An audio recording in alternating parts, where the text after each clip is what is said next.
Не си спомням. Ма какъв спомен си имаш пак? Снимай ме.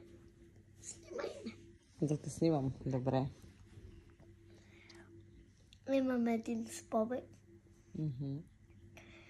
Той е като бях при баба и дядо и другият ми дядо. Другият ми дядо, той беше на морето. Мгм. И отидахме в един град. Мгм. И там влезахме в църква, разходихме се, пазахме тишина в църквата. Мгм. И после хапвахме на багажника, затворихме багажника. След като хапнахме обяд, излезахме и си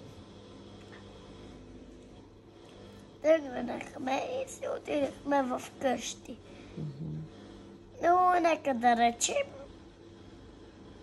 че тати ме е взел или т.е. мама. До скоро, приятели, до другия път. Чао! Чао!